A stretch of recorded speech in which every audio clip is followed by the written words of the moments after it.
My ex-husband and his family, who used to be nice, turned out to be different than I thought. It all started when they learned I inherited money from my ancestors. Dealing with their changed behavior was tough, even though I knew that money could change people. This eventually led to our divorce, and now I have no connection with my in-laws. Apparently, their household is still chaotic. A few years ago, my aunt, who worked hard and invested wisely, passed away. Although I didn't pay much attention to her wealth initially, my mother once mentioned that my aunt had substantial assets. Despite her financial stability, my aunt was frugal. She cooked her own meals, shopped at regular supermarkets, and preferred quality over quantity when it came to clothing. I always admired and loved her values. Back in her time, it was common for men to work outside, while women took care of the home. Despite earning more than many men, my aunt faced criticism for breaking this norm. She was unmarried, without children, and lived life on her own terms. People saw her as different, but she didn't let it bother her. In fact, she had an attitude of let them say what they want and remained confident. One day, while we were casually sipping tea on the sofa, she surprised me by saying, "If something happens to me, I want you to inherit my estate." Startled by her sudden statement, I asked her to explain. She said, "I'm not married, and I don't have children. So who else should inherit my assets but someone who has faced belittlement and judgment from those around me? I don't want them getting my money.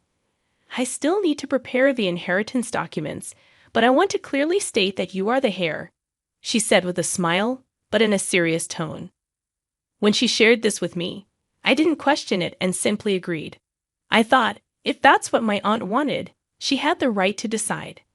At that time, she was only in her 40s, and the actual day of inheritance seemed so distant, probably 30 or 40 years away. Being still in high school, I had little understanding of inheritance or estates. Honestly, I considered her statement as a joke. Years passed. I got married, had children, and got caught up in the business of life. It was during this time that my mother informed me about my aunt's declining health. Panicking, I rushed to the hospital where she was supposed to be admitted. On reaching there, my seemingly energetic aunt greeted me, dismissing the notion that she wasn't feeling well. She assured me it was just a routine checkup and that I shouldn't worry. Reassured by her usual smile, I thought everything was fine. However, unbeknownst to me, her health was deteriorating, and her frequent hospitalizations indicated the severity of her condition. Each time she was admitted, I'd bring my children along to visit. With each passing day, I noticed her cheeks hollowing, her arms and neck becoming thin, and her overall strength visibly diminishing. Despite her frailty, she always greeted me with a smile, portraying immense strength. It was the same smile I had known since childhood. I held on to hope for her recovery, but sadly, she eventually passed away. The funeral was an intimate gathering of close family, and I couldn't help but feel regret. I wished I had visited more frequently or adjusted our schedules to create more shared memories. I knew, though, that regretting it afterward was futile. My children, who adored my aunt, also felt the sense of loss. Witnessing their sorrow and regret for not spending more time with her added to my own pain. In the midst of grieving, I received an A4-sized brown envelope at my doorstep. Glancing at the sender, I saw it was from a lawyer's office. Confused, I wondered why they would send me something when I had no memory of involving a lawyer. I hadn't been aware of any legal matters or crimes. I cautiously opened the envelope and examined its contents. It contained details related to my aunt's inheritance, making me realize that her statement from long ago wasn't a joke, and I needed to verify the information. I reached out to the lawyer's office, and during the conversation, I discovered that my aunt and the lawyer were old friends who had maintained contact. The lawyer had been entrusted with handling matters regarding her estate and inheritance after her passing. When the lawyer revealed the total amount of my aunt's estate, I was taken aback. I had anticipated a few million at most, but it exceeded 200 million. Confused by this substantial sum, I contacted my mother. After discussing with the lawyer, she shared surprising news, saying, It seems you yourself agreed to be your sister's heir. She asked me about it after your high school graduation, and I told her that it was acceptable if that's what you both decided. Her response caught me off guard, but my mother remained optimistic. Despite my unease about managing such a large amount of money, my mother suggested, "Your sister went through the trouble of leaving the documents for you, so why not accept it gratefully?" She casually added, "She left all the documents for you, so you should take them gratefully." When I questioned if she didn't want to inherit the property, she explained, "Inheritances can often lead to family disputes. A long time ago, one of my grandmother's brothers passed away without a will, causing daily fights among the siblings and their children over the inheritance. Your sister, however, left a document stating that you would inherit the estate, so it wouldn't be right for me to claim it. Just be cautious with your in-laws and husband." She shared a cautionary tale, remembering the past. Despite my assurance that my husband wouldn't be concerned, little did I know that this would later become a reality. A few days later, my ex-husband, displaying some unease, inquired, "Is that document from the lawyer about the estate?" Although I was puzzled about how he knew, I saw no reason to conceal it. Upon my honest admission, his eyes lit up, and he probed about the inherited amount. A sense of foreboding crept over me. Attempting to divert his interest, I casually mentioned it was around $7 million, but his smug expression hinted he sensed a different figure. Despite my attempts to dismiss his suspicions, he persistently urged a more thorough check. Initially brushing him off nonchalantly, I eventually grew annoyed, stating firmly, "I've already told you it's $7 million. Why you keep asking?" His vague response, "I just have a feeling there might be more," left me frustrated, and I insisted that we put an end to the discussion. Strangely, from the next day onward, his demeanor changed, and he began ignoring me. Experiencing this unfamiliar treatment surprised me. Driven by pride, neither of us initiated conversation, and 2 months passed in silence. During this period, my former in-laws, usually considerate in notifying us before visiting, abruptly appeared at our home. Their unannounced arrival sparked concern, making me wonder if something serious had occurred. They greeted me, saying, "We heard about your recent inheritance from your aunt, and is over $100 million, right? Our house is getting old, and we've been considering renovations. We're proud of our son for marrying someone like you. How about we expand the house and add a room for you too? It's a great opportunity. Think about living together." My ex-father-in-law shared this proposal while my ex-mother-in-law nodded with a smile. I was taken aback, not only because my ex-husband knew the exact inheritance amount, but also at the audacity of my in-laws suggesting the use of that money for their home improvements. Despite my shock, they enthusiastically discussed plans, including an island kitchen and making the house more accessible. Unable to tolerate it any longer, I intervened, saying, "Please don't make decisions without consulting me." They even mentioned having already obtained a cost estimate, clearly counting on my inheritance, and seemed oblivious to any wrongdoing. Overwhelmed, I had many things I wanted to express, but wanting to avoid emotional confrontation, I simply asked them to leave for the day. Later that evening, I confronted my husband upon his return from work. Initially evasive, he eventually admitted to snooping into my bank book. The inheritance details were typically stored deep inside my dresser, indicating he thoroughly searched the room. His level of obsession disappointed me. I recounted the day's events with his parents, expressing my frustration. Unexpectedly, he argued, "We're a couple, so the money you inherit becomes joint property.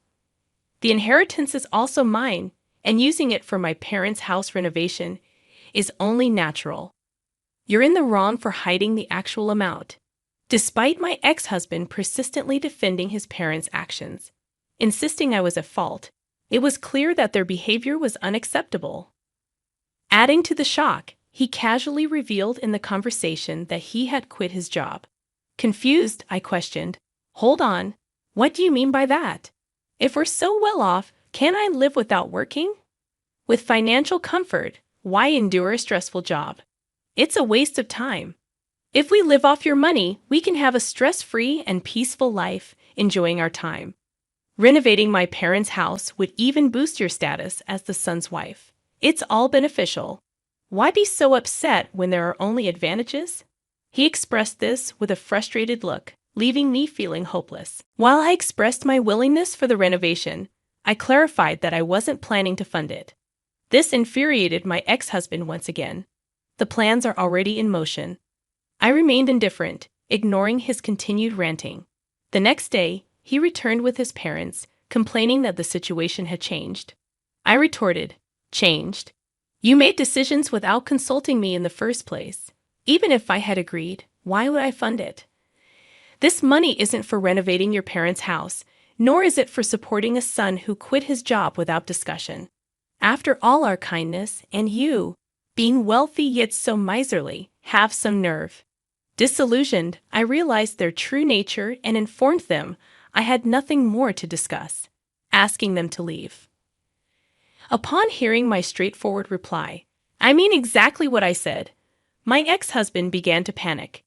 Inquiring if I was suggesting a divorce, I calmly informed him that we would discuss it with a lawyer and then ushered them away. Later, I packed my belongings and sought refuge in a business hotel. Despite my ex-husband persistently expressing his refusal to accept a divorce and professing his love for me, I responded by stating that his affection was likely for my money, not me, and proceeded to turn off my phone. The following day, I visited my parents and shared the unfolding events. They were disappointed but not surprised. When asked about my future plans, I revealed my consideration of divorce. My mother advised me to stand firm, sensing his reluctance to let go. They also suggested investigating if he had committed other wrongdoings. Following their advice, I hired a detective agency, discovering his frequent visits to nightlife establishments for questionable reasons. This revelation solidified my determination to pursue a divorce. Seeking legal assistance from a knowledgeable divorce lawyer, I formally requested a divorce from my then-husband, who vehemently rejected the idea. Not only did he refuse, but he also demanded compensation and the division of assets if I wanted a divorce. When the lawyer clarified that the inheritance from my relatives did not qualify as marital assets and was not subject to property division, my ex-husband argued against it. The lawyer posed a scenario. If his parents were to pass away, would he willingly hand over the inherited assets to his wife, claiming it as family money? He fell silent in response. Despite further lectures on the unreasonableness of his actions, my ex-husband, with tears in his eyes, pleaded for me to cover the renovation costs. Naturally, that was not an option, and he appeared utterly dejected. Later, I learned that the renovation had already been completed, assuming I would foot the bill, as he had arranged it in his name. Furthermore, the detailed renovation unexpectedly surpassed a total of 7 million yen. It appeared that his reluctance to agree to a divorce was rooted in his inability to meet these payments. I consistently maintained that regardless of our marital status, there was no justification for me to fund the renovation of his parents' home. Despite my firm stance, he audaciously attempted to negotiate, proposing that I cover half of the costs. However, he'd abandoned this pursuit when my lawyer threatened to sue him for extortion. Yet, not entirely conceding defeat, my ex-husband's parents even appeared at my family's house. In the end, my father had to intervene physically. The confrontation escalated, resulting in damage to a potted plant at the entrance, prompting us to call the police. When the police arrived to hear our side of the story, they became violent and were subsequently arrested.